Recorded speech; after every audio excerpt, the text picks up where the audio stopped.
ബഹുമാനപ്പെട്ട വികാരിയച്ഛ, അധ്യാപകരെ, മാതാപിതാക്കളെ, എന്റെ പ്രിയ കൂട്ടുകാരെ, ആദ്യമായി തന്നെ എല്ലാവർക്കും സ്വർഗാരോഹണ തിരുനാളിന്റെ മംഗളങ്ങളും സ്വാതന്ത്ര്യ ദിനത്തിന്റെ ആശംസകളും നേരുന്നു.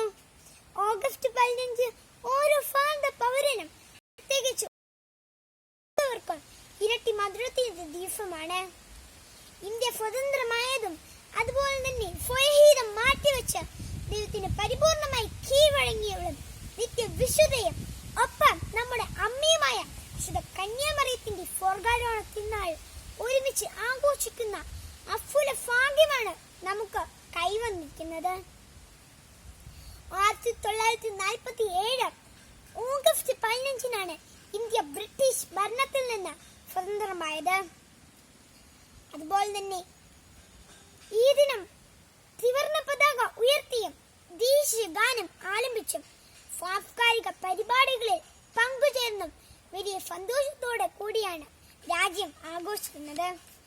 നമ്മുടെ രാഷ്ട്രപിതാവായ മഹാത്മാഗാന്ധി, ജവഹർലാൽ നെഹ്റു, സുഭാഷ് ചന്ദ്രബോസ് എന്നിവരെയും ധീരദേശാഭിമാനികളെയും നാം ഈ ദിനത്തിൽ അനുസ്മരിക്കുന്നു.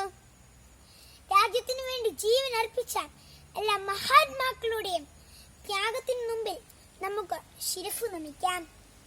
ഒപ്പം നമ്മുടെ ഭാരതത്തിന്റെ 75ാം സ്വാതന്ത്ര്യ ആഘോഷങ്ങളിൽ പങ്കുചേർന്ന ഇന്ത്യയുടെ മുന്നേറ്റത്തിനായി പ്രാർത്ഥിക്കാം.